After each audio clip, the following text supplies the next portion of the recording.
गयूर नौजवान साथियों, मैं आप तमाम का दिल की गहराइयों से शुक्रिया अदा करता हूँ कि बहरेज की सरजमीन और मटेरा विधानसभा में जो मजलिस इत्तेहादुल मुस्लिमीन का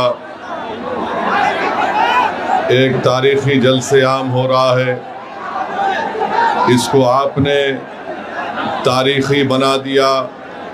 हज़ारों की तादाद में यहाँ पर शिरकत करके मैं आप तमाम का शुक्रिया अदा करता हूँ कि आपने अपना कीमती वक्त निकाल कर तकालीफ़ को बर्दाश्त किया और आज आप यहाँ पर जमा हुए हैं।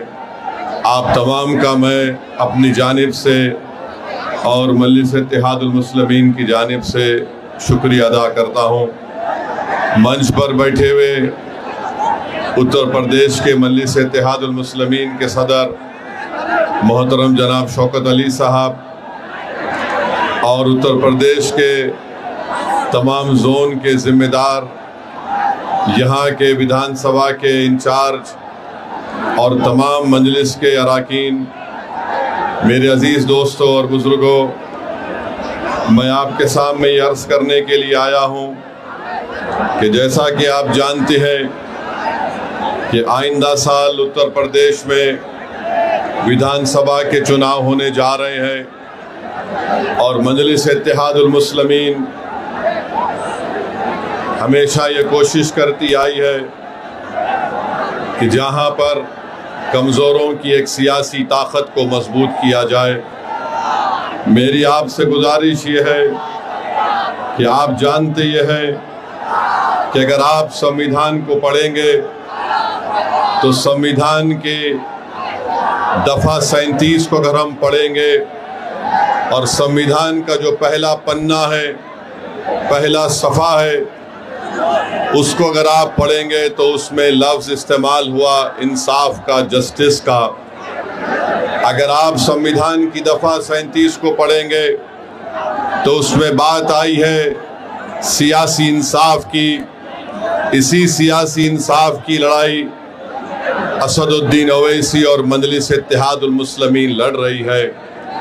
अगर आप चाहते ये हैं कि ज़मीनी सतह से उत्तर प्रदेश में आपकी एक लीडरशिप बने, तो मेरी आप तमाम से गुजारिश है कि आने वाले विधानसभा में हम तमाम को मुत्तहिद होकर अपनी एक सियासी लीडरशिप को बनाना पड़ेगा। ये संविधान हमको इस बात की इजाज़त देता है, वो संविधान जिसको बाबा साहिब अम्बेडकर ने बनाया, और बाबा साहिब अम्बेडकर ने संविधान के पहले पन्ने पर इंसाफ को लिखा। बाबा साहिब ने संविधान की आर्टिकल 37 में उसका जिक्र किया। यही लड़ाई आज शौकत अली की क़ियादत में उत्तर प्रदेश में मजलिस इत्तेहादुल मुस्लिमीन बरसों से लड़ती आ रही है। मेरे अजीज़ दोस्तों और बुज़ुर्गों, मैं आपको ये बताना ज़रूरी समझता हूँ कि अगर हम समाजी और माशी इंसाफ को हासिल करना चाहते हैं तो पहले सियासी इंसाफ होना चाहिए। आज आप जानते हैं कि जब तक हम अपने नुमाइंदों को कामयाब नहीं करेंगे जो उत्तर प्रदेश की विधानसभा में जाकर आपकी बेबाक आवाज़ बने, आपके मसाइल की तर्जुमानी कर सके, आपके लिए हक़ की लड़ाई लड़ सके, याद रखिए कोई उठकर ये कह सकता है कि ओवैसी क्या तुम नहीं देखते कि उत्तर प्रदेश के विधानसभा में बड़ी बड़ी पार्टियों के मुसलमान और दलित विधायक जीत कर जाती हैं।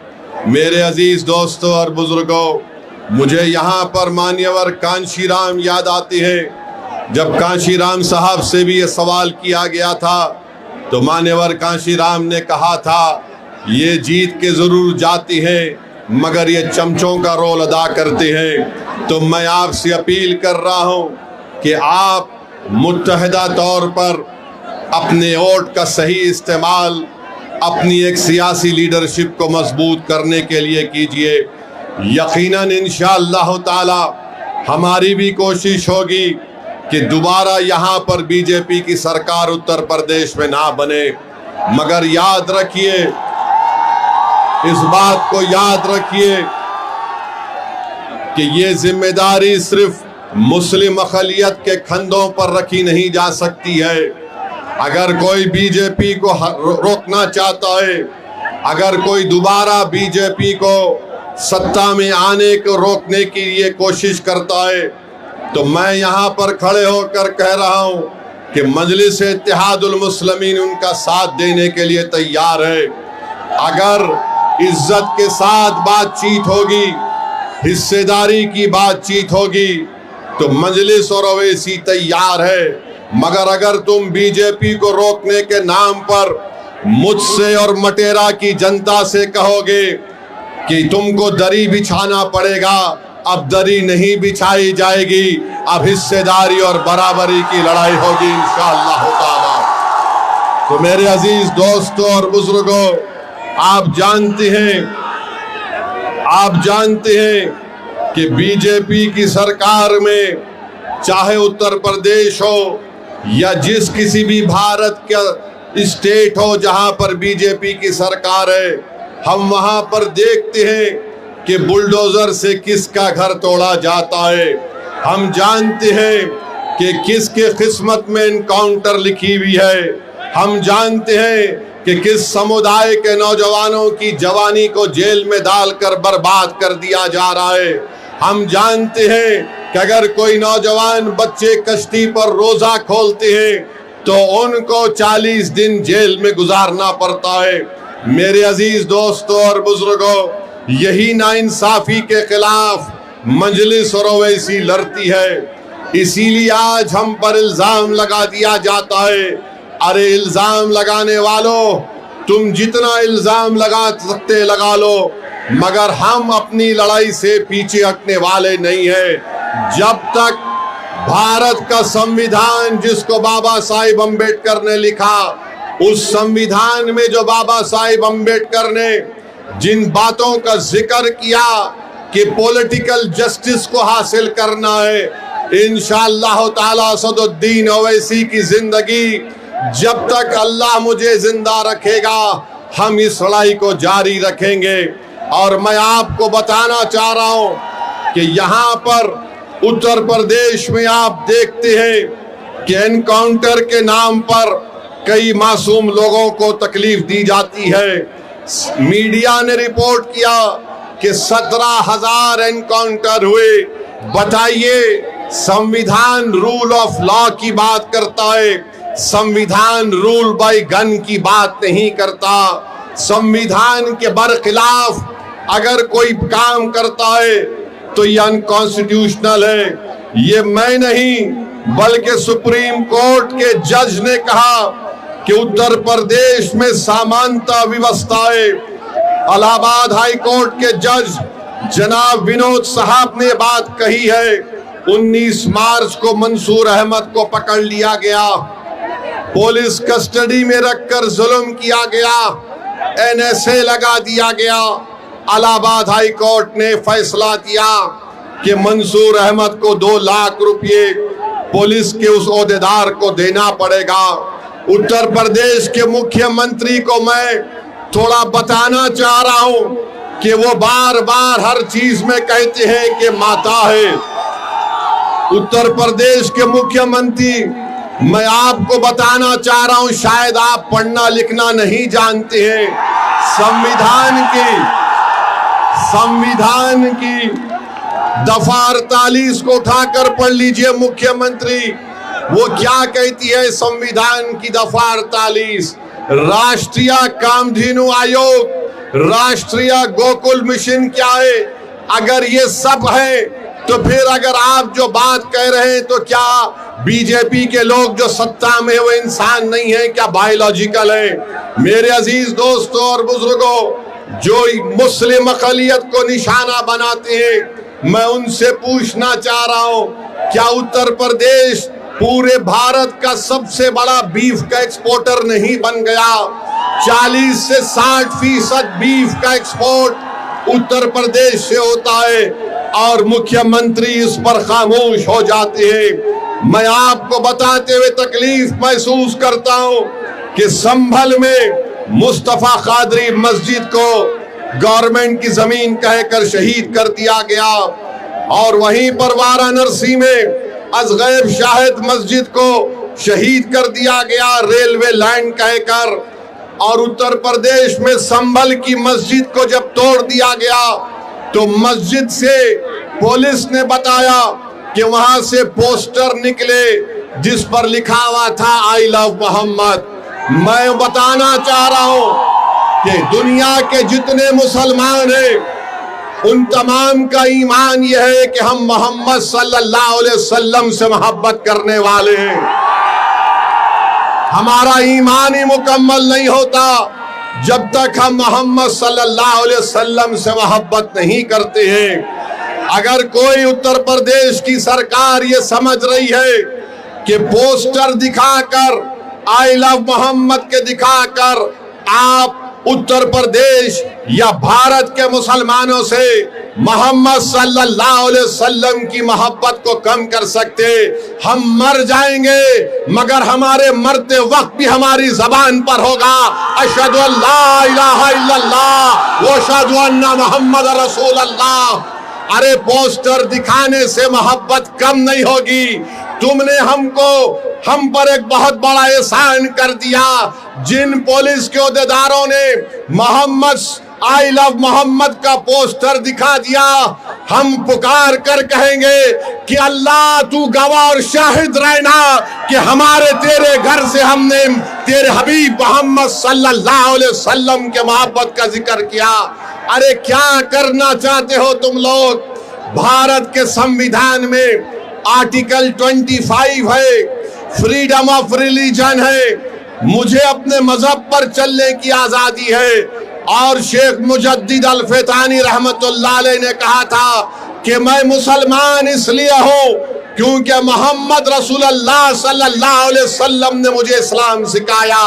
तो ये जुल्म हो रहा है मेरे अजीज दोस्तों और बुजुर्गों, मेरे अजीज दोस्तों और बुजुर्गों। फिर आप जानते हैं कि आए दिन कहीं ना कहीं वाकयात होते हैं। मैंने 2 दिन पहले उत्तर प्रदेश के मुख्यमंत्री का एक वीडियो देखा जिसमें उत्तर प्रदेश के मुख्यमंत्री ने कहा कि बेटी सबकी होती है, चाहे किसी समाजवादी पार्टी के नेता की क्यों ना हो। हम उत्तर प्रदेश के मुख्यमंत्री से कहना चाह रहे, अगर समाजवादी पार्टी के नेता की बेटी को आप बेटी समझते हैं तो मुजफ्फरनगर कांड में ऐसे कई मुस्लिम महिलाओं की रेप हुआ था, अस्मत रेजी हुई थी, बलात्कार हुआ था। क्या उत्तर प्रदेश के मुख्यमंत्री उन 6 मुस्लिम महिलाओं को जिनको अभी तक इंसाफ नहीं मिला, क्या उनको अपनी बेटी समझकर वो उनको इंसाफ दिलाएंगे? इसका जवाब उत्तर प्रदेश के मुख्यमंत्री को देना पड़ेगा। और फिर मैनपुरी में मई की 20 तारीख को वारिस अली को कत्ल कर दिया गया। वारिस अली की बेटी स्वाहिदा उत्तर प्रदेश के मुख्यमंत्री से कह रही है कि मुझसे इंसाफ करो। देखना यह है कि क्या उत्तर प्रदेश के मुख्यमंत्री इंसाफ करेंगे या नहीं करेंगे। मेरे अजीज दोस्तों और बुजुर्गों, मुझ पर इल्जाम लगा दिया जाता है। आज हम आपकी इस मुबारक सरजमीन को आ रहे थे, ये बहादुरों की सरजमीन है बहरेच और मटेरा। तो ये समाजवादी पार्टी के लोग ये कहना शुरू कर दिए कि असदुद्दीन ओवैसी आएगा तो भाजपा को फायदा होगा। बताओ अखिलेश यादव, बिहार में तुमने अपने 5 सांसद को भिजाया था कि ओवैसी ना जीत पाए। तुम्हारे 5 सांसद सीमांचल किशनगंज में आकर 15 दिन बैठ गए, रोज मीडिया से बात करते, रोज गांव गांव जाकर जनता को बताते, मगर नतीजा क्या निकला? जिन 4 विधायक को अखिलेश यादव के भाई तेजस्वी यादव ने मंजलिस से तोड़ लिया था। सीमांचल की जनता को लाखों सलाम, उन्होंने अखिलेश यादव की इस नापाक मंसूबे को नाकाम कर दिया और मंजलिस के 5 विधायक को दोबारा कामयाब कर दिया। हम यहां पर आ रहे और फिर शुरू हो गए, बी टीम है। अरे सुन लो समाजवादी पार्टी के तमाम जिम्मेदारों, बताओ बंगाल को तुम गए थे अखिलेश दीदी की मदद करने के लिए और वहां पर लाइन लगाकर बीजेपी में शामिल हो रहे, तो क्या मैं आयतल कुर्सी पर कर उन पर फूका था कि तुम जाओ बीजेपी में? बेशर्मी की हद कर दिए। अरे कल तक जो कहते थे कि दिल में मदीना आंख में काबा, और बाबा बंगाल जाकर बोले कि बंगाल को काबा की जमीन नहीं बनने देंगे। अब बाबा के साथ बैठकर जिसने कहा था कि दिल में मदीना आंख में काबा, दोनों बैठकर चाय पी रहे हैं, दोनों बैठकर चाय पी रहे और गाली किसको दे रहे हो? ओवैसी को। अरे मैं जानता था ये तमाम के तमाम कठपुतलियां हैं बीजेपी आरएसएस के।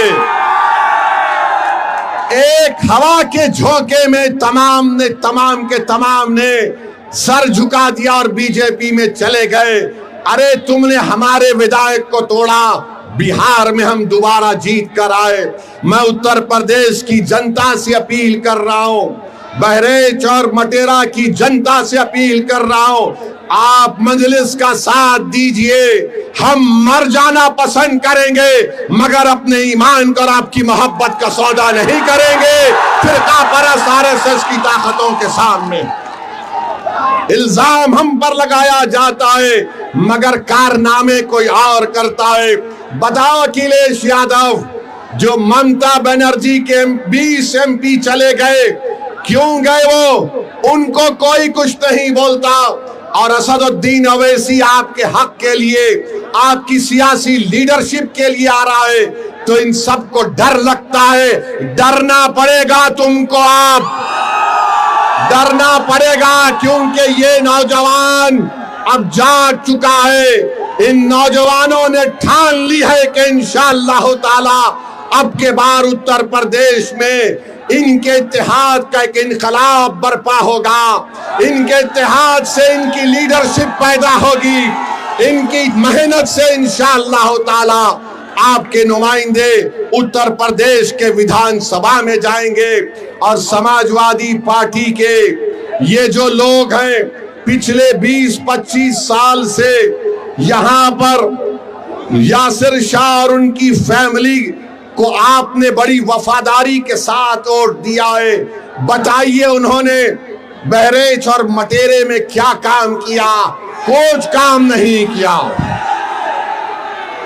आपने वफादारी से वोट दिया मगर इन्होंने कहीं पर भी एक अस्पताल नहीं बनाया।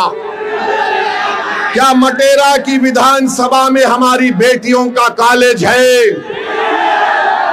क्या मटेरा में अस्पताल है? क्या मटेरा विधानसभा में जो इलाके बुलबुल नवाज, मंगलपुरवा, गगड़ा, नरसिंगा डब्बा, यहाँ पर कोई रोड है या एम्बुलेंस चल सकती है? क्या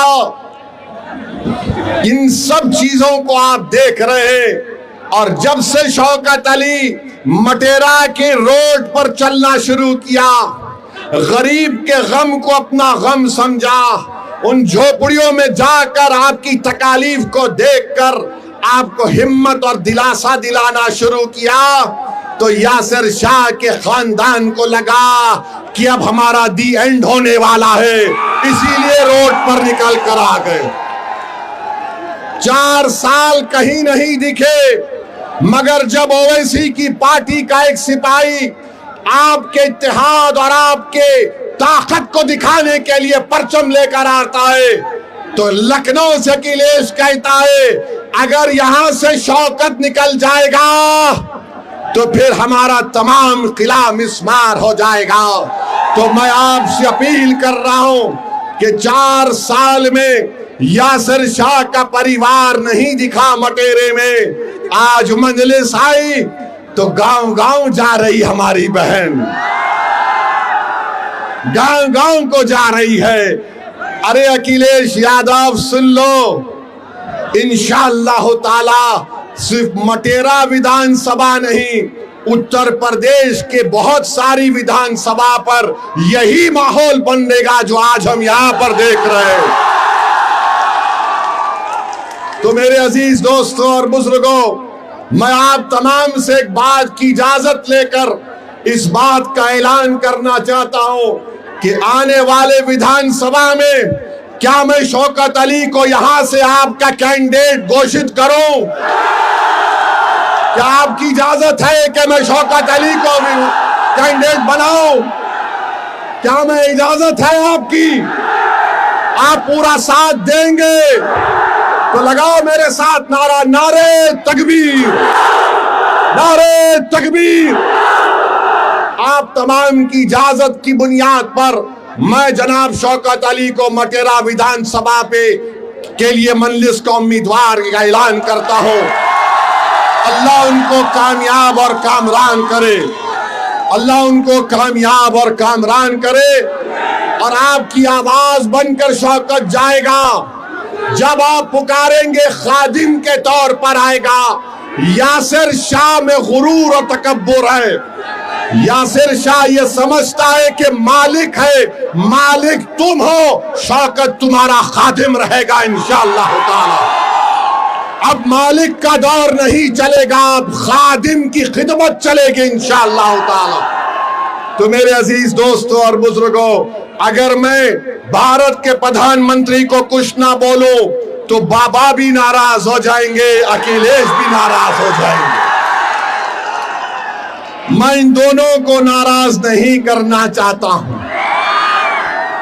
हम भारत के प्रधानमंत्री कहते हैं कि भारत विश्व गुरु बन गया,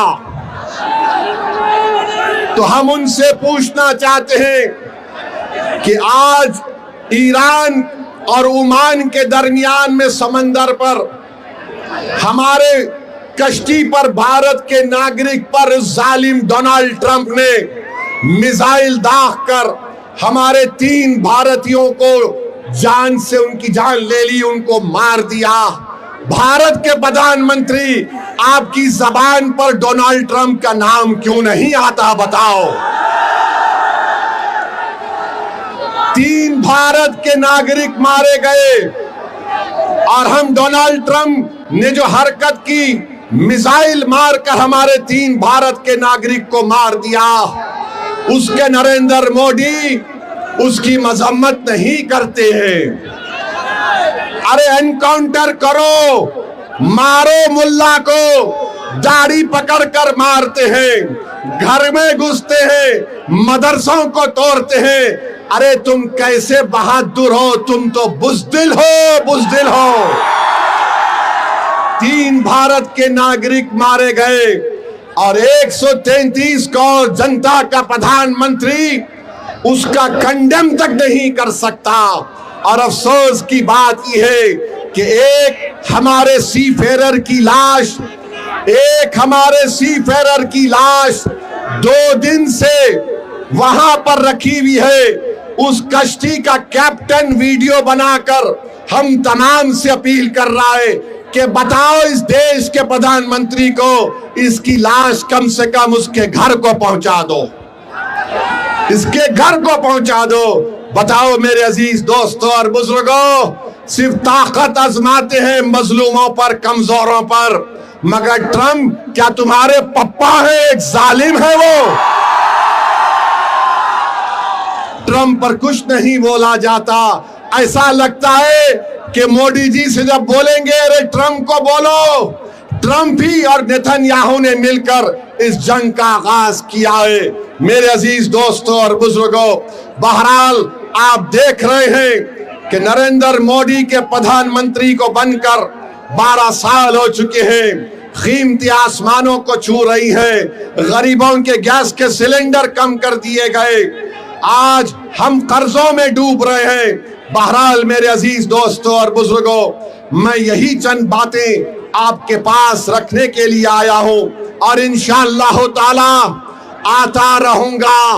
यहां से आपकी इजाजत पर, आपकी मंजूरी पर हमने शौकत अली को अपना कैंडिडेट का ऐलान किया और मैं आपसे वादा कर रहा हूं कि इंशाअल्लाह ताला मटेरे में, बहरेच में और पूरे उत्तर प्रदेश में हम अपनी इत्तेहाद की ताकत पर पूरा गेम बदल देंगे, पूरा गेम बदल देंगे इंशाअल्लाह ताला। और अपने सेल फोन की लाइट खोल कर दिखा दो कि अब के बार उत्तर प्रदेश में मजलिस का परचम लहराएगा इंशाअल्लाह ताला। पूरी सेल फोन की लाइट खोल कर बता दो, सारे उत्तर प्रदेश और भारत को मालूम हो जाए कि बुलडोजर से नहीं डरने वाले, एनकाउंटर से नहीं डरने वाले